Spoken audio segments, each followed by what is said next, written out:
페루 살칸타이 잉카테레이를 거쳐 및 마추픽추를 둘러보는 5일간 여정을 시작하기 전에 2일 동안 고도 적응도 할 겸 쿠스코 관광하는 프로그램을 예약하고, 오늘은 그 두 번째로 잉카의 성스러운 계곡 Sacred Valley of the Inca라는 프로그램으로 고도 적응도 하고 쿠스코 인근을 관광하는 그 두 번째 날의 과정을 소개해 드리겠습니다.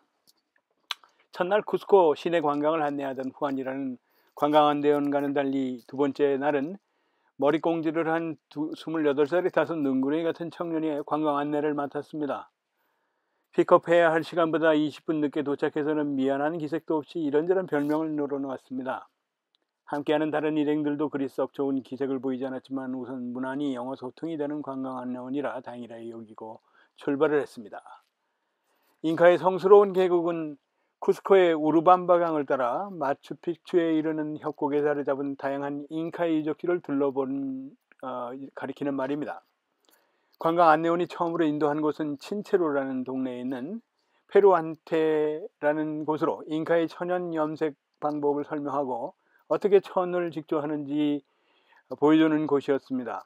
이미 첫날 이런저런 직조물을 샀고 제 각시에게도 300불에 입각하는 쇼를 사주었는데 제 각시는 그건 가짜고 이건 진짜라고 구매 의욕을 보였습니다. 역시 관광지답게 장사 수완들이 대단하긴 하더군요. 고도가 3,800m라는 이 천첼로라는 동네에는 스페인 식민지 시대의 교회가 볼만하다고 하는데 비도 내리고 하루 일정상 둘러보지는 못했습니다. 페루아테에서 코카차 한 잔을 대접받고 그것을 나와서 본격적으로 잉카의 성스러운 계곡 여행을 나섰습니다. 차창을 밖으로 펼쳐지는 협곡은 마치 예전 강원도의 산골 계곡을 달려 동해로 넘어가던 풍경을 연상시켰습니다. 협곡 분지에 자리 잡은 마을들은 지따만 건물들이 한 집마다인 듯 지붕에 철근 콘크리트 기둥의 녹슨 철근들이 삐죽삐죽 빠져나와 볼상스러웠습니다. 나중에 원주민에게 이야기를 들으니 이곳 사람들은 돈이 생기면 이어짓느라 처음에는 1층만 짓고 나중에 여유가 생기면 2층을 짓고 또 3층을 짓는다고 하더군요. 콘크리트 기둥과 벽체의 두께도 그렇고 철근의 양과 구격이 언뜻 보기에 안전하지 않을 것 같았습니다. 그런 높아심도 100톤이 넘는 돌덩이도 산에 올려 잉카 건축을 했던 사람들이 알아서들 잘 하겠지 하고 관심을 넘겨버렸습니다. 제법 규모가 있는 우르밤바라는 마을을 차창 밖으로 지나쳤습니다. 그 우르밤바는 잉카의 전통적인 도자기들이 많이 생산되기도 하더군요. 페루의 도자기 문화를 살펴보려면 이 우르밤바를 살펴보면 좋을 것 같습니다. 이어 도착한 곳은 오얀타이탐보라는 동네였습니다. 그곳의 계단식 농업 유적지에 입장하기 위해서는 표는 직접 끊어야 하더군요. 마침 어제 쿠스코 근교의 모든 유적지 표를 다 입장할 수 있는 표를 구매해서 그 표로 입장을 했습니다. 굳이 표를 사느라 시간을 허비할 필요가 없어서 좋았습니다. 이곳은 계단식 농지가 그대로 남아있어서 계단을 오르며 관광 안내원의 설명을 들을 수 있어 좋았습니다. 아쉽게도 어제 호환처럼 전문적이고 박식한 관광 안내원이 아니어서 만족할 만한 답변을 충분히 듣지는 못했습니다. 대충 안내서를 참고해보니 이 오얀타이탐보 계단식 농작지는 농업의 신에게 왕이 제사를 지내던 곳이라고 하더군요.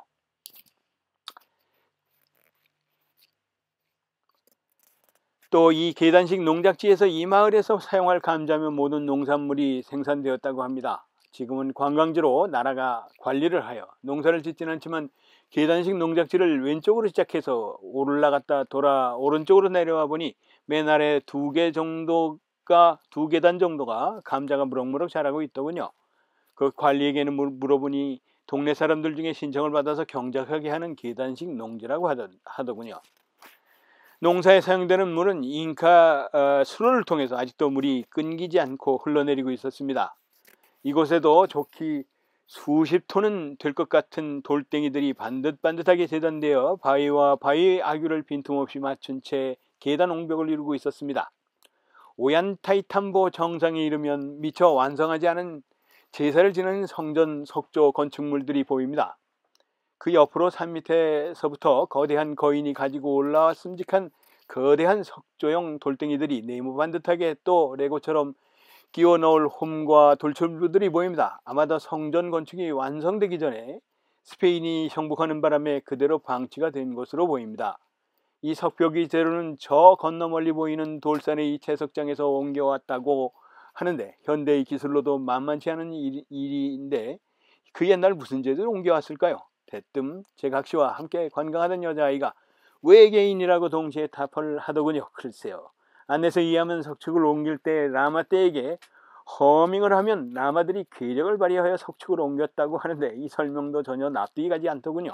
이런 신비한 힘의 원천을 가진 잉카가 맥없이 스페인에게 멸망했다는 것도 쉽게 납득이 가지 않았습니다. 아무튼 저 건너 보이는 채석장도 시간이 남는다면 방문할 수 있는 곳이라고 하더군요. 그리고 안내서를 유심히 보니 잉카라는 말도 나라 이름이 아니고 귀족 계급을 일컫는 말이라고 합니다. 그러니 잉카 제국은 귀족 계급의 제국이었다는 말이겠죠. 문득 중국이나 러시아 그리고 북한 같은 세상의 모든 독재 국가들을 보면 잉카의 돌덩이를 산 위로 옮길 일쯤은 사실 왕이나 귀족 계급에게는 아무것도 아니었을 수 있다는 생각이 들었습니다. 중국의 만리장성도 그럴 것이고, 러시아의 우주여행도 그런 것이었을 것이고, 서방 세계의 압박에도 떼거리 아사를 불사하며 버티는 북한만 보아도 어쩌면 잉카의 돌덩이 옮기는 일은 식은 죽 먹기 정도였을 겁니다. 오얀타이땀보 유적지를 내려오니 관광 안 나오니 그 앞 노천 상가로 이끌었습니다.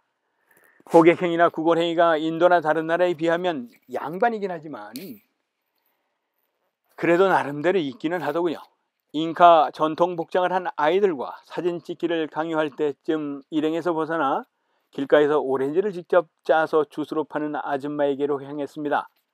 유리컵으로 한 잔에 3솔이라고 하니 달러로 75센트 꼴입니다. 한 잔 짜는데 오렌지가 4개 이상 들어가더군요. 제각시와 한 잔씩 마시니 조갈도 가시고 기분도 상쾌해졌습니다. 그리고 저렴한 가격에 오렌지를 손질해서 손으로 압축기를 눌러가며 주스를 짜준 잉카 아내에게 미안한 마음마저 들더군요. 원래 잉카의 성스러운 계곡의 전형적인 관광 스케줄은 이곳 오얀타이땀보 기차역에서 마추픽추로 가는 기차를 타고 마추픽추에 있는 이구아스 알리엔테스까지 가서 이 관광 코스의 정점을 찍는다고 합니다.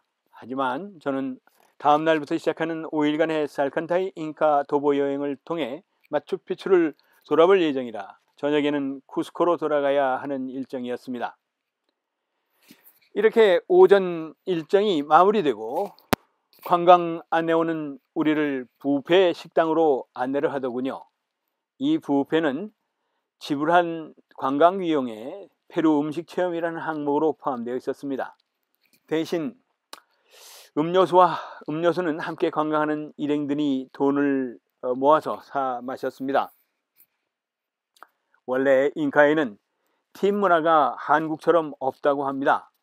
하지만 이 식당 종업원들은 미국 관광객들이 팁 맛을 들여놓아서인지 아예 대놓고 팁을 달라고 하더군요.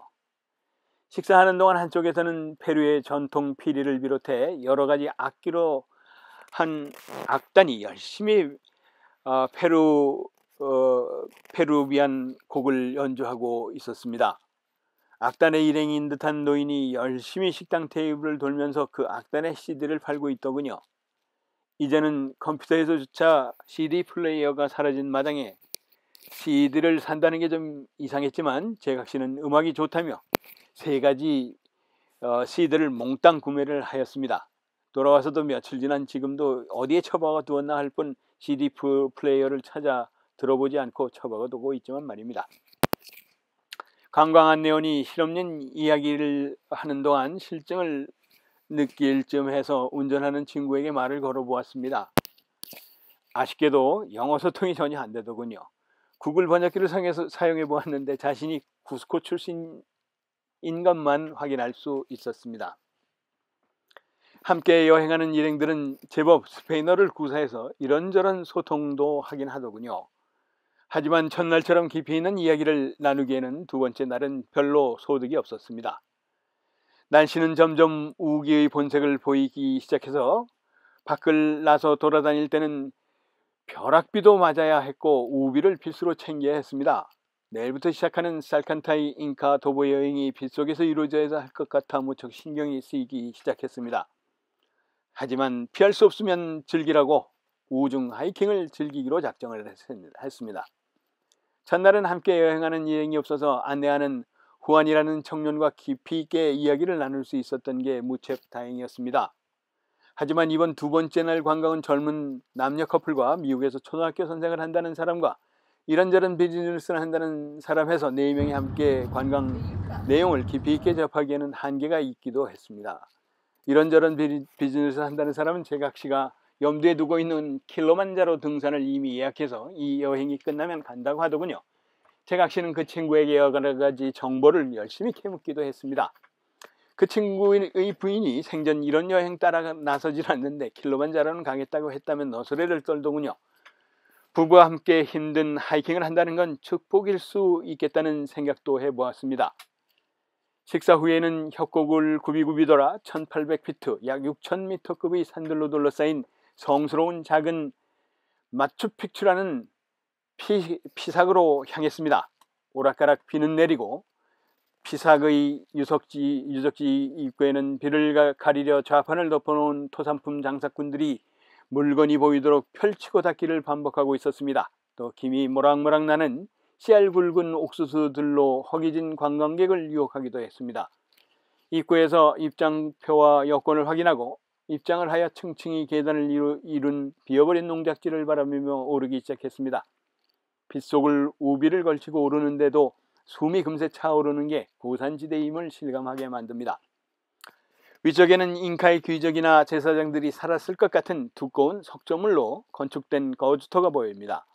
그리고 석조로 된 여러 개의 샘물구멍에서는 아직도 물이 흘러나오고 있었습니다. 거주터 앞쪽으로는 계단식 경작지가 잘 정돈되어 산기슭을 따라 흘러내려 있었고 뒤편 계곡의 반대편 자락에는 수없이 많은 무덤 굴들이 가파른 경사면을 따라 어지럽게 흩어져 있었습니다. 마치 산자와 죽은 자들이 계곡을 사이에 두고 마주보고 있는 느낌이었습니다. 사람이 다다들기 쉽지 않은 반대편 그 경사면에 어떻게 그 많은 무덤굴을 만들었는지 많은 생각을 하게 만들었습니다. 이것도 역시 그 무거운 석재들을 어찌 옮겨왔을까 하는 생각을 하게 합니다. 인간의 힘으로 했다면 잉카의 백성들은 정말 살기 힘든 삶을 살아야 했을 것 같습니다. 이 피삭의 유적지가 작은 마추픽추라고 불리는 이유는 정상의 그 주거지에 이루어진 것을 보니 알 수 있었습니다. 주거지를 보호하는 방어 목적의 요소가 적이 침범할 수 없도록 자연석 기단 위에 좋기 2000피트 한 200m쯤 되는 성벽을 쌓았던 흔적이 완연하게 보입니다. 그리고 한쪽에는 제사를 지냈을 법한 성전이 있습니다.